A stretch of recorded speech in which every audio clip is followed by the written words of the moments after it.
Após a utilização da bomba atômica nas cidades de Hiroshima e Nagasaki, no Japão, em 1945, o mundo passou a saber que os Estados Unidos tinham, no seu arsenal, uma arma extremamente poderosa. Tal fato consolidava aquele país, aos olhos de todos, como a maior potência militar do planeta. Acontece que esse grau de hegemonia se tornou um grande incômodo para uma outra nação que também tinha uma tradição militar muito forte, que no caso era a União Soviética. Para não ficar atrás dos norte-americanos, os soviéticos iniciaram um projeto secreto para compor o seu próprio artefato nuclear. Em 1949 surge então a RDS-1, também conhecido como primeiro relâmpago, que no caso foi a primeira bomba atômica soviética, testada com sucesso numa área deserta do atual Cazaquistão. Pode-se dizer que isso foi um dos primeiros passos para o início da chamada corrida armamentista, onde os Estados Unidos e a União Soviética disputavam a supremacia na tecnologia militar. Acontece que esse termo corrida se tornou cada vez mais habitual nesse contexto de Guerra Fria. Ou seja, a ideia não era mais ser apenas o melhor no aspecto militar, mas ser o melhor e o mais influente em absolutamente tudo. Em 1954, ainda no início da Guerra Fria, a União Soviética conseguiu se destacar em relação aos Estados Unidos na utilização de energia nuclear para gerar eletricidade. No caso, os soviéticos inauguraram na pequena cidade de Obninsk a primeira usina de energia nuclear, que ficava relativamente perto da cidade de Moscou. Essa foi uma das vitórias iniciais da União Soviética nessa grande disputa que estava acontecendo. A partir daí, com o tempo, a utilização de usinas nucleares se tornou cada vez mais popular, surgindo também em outros países. No início da década de 70, no meio da empolgação com esse tipo de energia, se inicia a construção de uma central nuclear na região norte da atual Ucrânia, bem na fronteira com a Bielorrússia, que também é conhecida como Belarus. Alguns anos depois, especificamente em 1977, começam as atividades na chamada Central Nuclear de Chernobyl, considerada uma das mais modernas e potentes do mundo.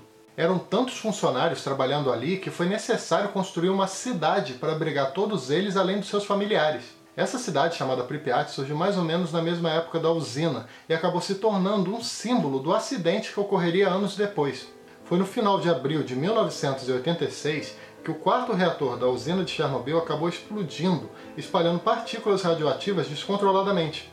As consequências dessa explosão, como nós sabemos, foram desastrosas num nível quase inimaginável. O acidente de Chernobyl foi e continua sendo o maior desastre nuclear de todos os tempos. A jornalista e escritora Svetlana Alexievich, ganhadora do Nobel de Literatura, preparou um livro para mostrar inúmeros relatos de pessoas que viveram os dias seguintes ao desastre. Vozes de Chernobyl, que para muita gente é o livro mais importante dessa autora, é uma leitura difícil, mas necessária. Difícil eu digo não no sentido de rebuscado, de complexo, mas sim por mostrar ao leitor situações que são muitas vezes perturbadoras. Foram quase 20 anos entrevistando pessoas que vivenciaram tudo aquilo de perto, desde trabalhadores da central e seus familiares, até médicos, soldados e por aí vai. A própria autora diz que a sua preocupação foi de disponibilizar uma história omitida, os relatos dos sentimentos, dos pensamentos. Logo no início temos uma nota histórica apresentando algumas informações sobre as consequências do desastre. A Svetlana, que é da Bielorrússia, nos mostra alguns recortes que falam sobre a situação do seu país nesse acontecimento, que muitas vezes acabou ficando à margem das notícias.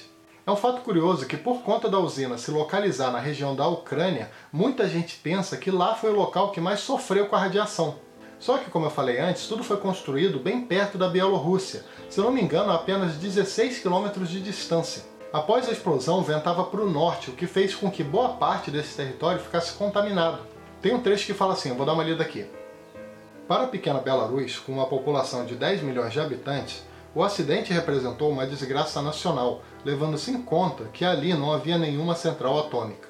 Tratava-se de um país agrário, com predomínio de populações rurais. Nos anos da Segunda Guerra Mundial, os nazistas destruíram 619 aldeias no país, com toda a sua população. Depois de Chernobyl, o país perdeu 485 aldeias. 70 delas estão sepultadas sob a terra para sempre. A mortalidade na guerra foi de 1 para cada 4 bielorrussos. Hoje, 1 em cada 5 vive em território contaminado. É impressionante como o século XX foi problemático para os bielorrussos, levando em consideração que eles tiveram que passar por toda a desgraça da Segunda Guerra e ainda sofrer com a radiação de Chernobyl. Só que, claro, a nuvem radioativa e as doenças provocadas posteriormente não ficaram apenas limitadas à União Soviética. Boa parte da Europa sentiu os efeitos dessa radiação. No capítulo seguinte, que se chama Uma Solitária Voz Humana, começam os relatos, literalmente as vozes de Chernobyl. Curiosamente, esse capítulo é reservado para apenas um testemunho, que no caso são as palavras da esposa de um bombeiro que acabou falecendo, esse bombeiro, acabou falecendo por conta da radiação. Eu acho que a Svetlana optou por fazer um capítulo apenas para esse relato por conta da situação em si, que ao meu ver é uma das mais impactantes. Em linhas gerais, basicamente acompanhamos o que aconteceu com o marido de uma moça chamada Lyudmila. Ele, como bombeiro, foi chamado para conter o incêndio logo após a explosão, só que não houve nenhum aviso de que não se tratava de um incêndio comum. Havia um grande desconhecimento da população sobre o que de fato estava acontecendo, inclusive dos próprios médicos e enfermeiras, sendo que muitos deles acabaram falecendo também. O período inicial do incêndio foi catastrófico não apenas pela radiação, mas também por conta do descaso das autoridades e também pela demora em retirar as pessoas do local. Tem um trecho sobre isso que eu vou dar uma lida aqui. Ninguém falava em radiação, só os militares circulavam com máscaras respiratórias. As pessoas compravam seus pães, saquinhos com doces e pastéis nos balcões. A vida cotidiana prosseguia, só que as ruas eram lavadas com uma espécie de pó. O livro Vozes de Chernobyl, apesar de ter alguns capítulos à parte, é basicamente dividido em 3 partes com inúmeros pequenos relatos que são extremamente variados. Acompanhamos, por exemplo, o ponto de vista de pessoas que continuaram vivendo nas redondezas mesmo após a explosão, pessoas que se recusaram a ir embora e largar tudo. Tem também o drama das famílias que optaram por deixar tudo para trás, já que elas pensavam que mais cedo ou mais tarde elas iriam voltar para casa, coisa que na verdade nunca aconteceu. Hoje em dia, por exemplo, Pripyat, aquela cidade construída para os trabalhadores, é nada mais e nada menos que uma cidade fantasma, além de ser também quase uma máquina do tempo para quem visita, já que ninguém mora mais lá desde os anos 80.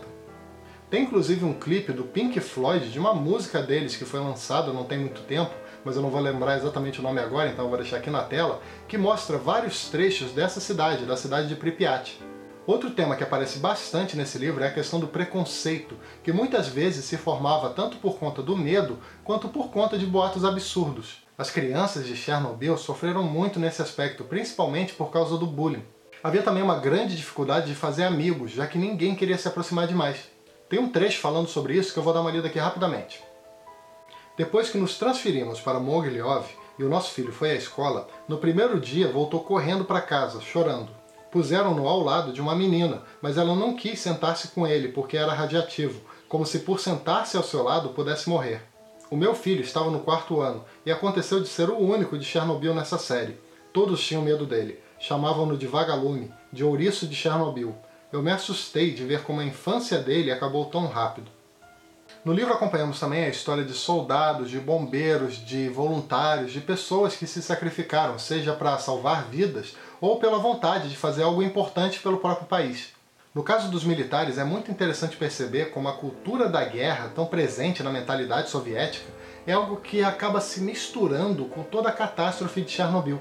Não é um ou outro, mas muitos relatos desse livro nos mostram como as pessoas achavam aquela situação toda muito parecida com uma guerra. Haviam soldados para tudo quanto é lado, muitos inclusive armados pela incerteza do evento se tratar de um acidente ou de um atentado em anos de Guerra Fria. O livro como um todo é muito amplo, tem realmente muita coisa, muitos assuntos sendo tratados, principalmente até alguns assuntos mais delicados, como por exemplo os efeitos colaterais da radiação. Enfim, Vozes de Chernobyl é um daqueles livros que conseguem humanizar um evento de grandes proporções. Certamente não é um livro confortável de ler, é muito fácil você sentir incômodo, sentir tristeza e sentir até revolta com tudo que é relatado. Mesmo assim é uma leitura importante, uma leitura válida para te ajudar a não banalizar as coisas. Vozes de Chernobyl não é um livro para você entender os detalhes técnicos do acidente, a história do evento, ele não foca no macro. A preocupação da Svetlana é disponibilizar um trabalho que nos mostre que o acidente em Chernobyl foi algo que alterou para pior e de maneira drástica a vida de milhares de pessoas. Bom, mais uma resenha aqui no canal de mais um excelente livro da escritora Svetlana Alexievich. E se quiser, tem um outro vídeo aqui no canal sobre mais um livro da Svetlana, que no caso é A Guerra Não Tem Rosto de Mulher, que é muito interessante principalmente para quem tem interesse em temas da Segunda Guerra Mundial. E mesmo para quem não tem, um livro muito bom, para mim é um dos melhores dessa autora também. Eu vou deixar o link aqui nos cards para quem quiser dar uma conferida depois. E lembrando, como sempre, que todo domingo às 18 horas tem resenha nova aqui no canal. Então fica de olho que domingo à noite tem vídeo novo no Leia para Viver. E se você gosta do conteúdo do canal e quer ajudar de alguma maneira, agora existem duas formas de fazer isso. A primeira forma é contribuir com Leia para Viver através do Apoia-se, que é um site de financiamento coletivo recorrente. Você contribui com um pequeno valor mensal e, além de ajudar o canal, também recebe algumas recompensas. O link está aqui no inicinho da descrição para quem quiser conferir mais detalhes. A outra forma é comprando através dos links da Amazon que eu deixo aqui na descrição. Ao clicar nesses links e efetuar qualquer pedido através deles, o canal recebe uma pequena comissão. Eu vou deixar também o link aqui embaixo desse livro que eu falei aqui hoje, o Vozes de Chernobyl, da Svetlana Alexievich. E também não esquece de dar uma curtida, que ajuda bastante o canal, se inscreve aqui embaixo para ficar sabendo das novidades e clica logo depois no sininho que fica ao lado do botão de inscrição para receber as notificações cada vez que eu publicar um vídeo novo por aqui. Também deixa um comentário falando se você já leu esse livro ou se você já leu alguma outra obra da Svetlana Alexievich e também compartilhe esse vídeo com seus amigos através das redes sociais. E eu também quero te convidar para visitar o meu blog, o leiaparaviver.com.br. Beleza? Então é isso aí. Até o próximo vídeo. Tchau!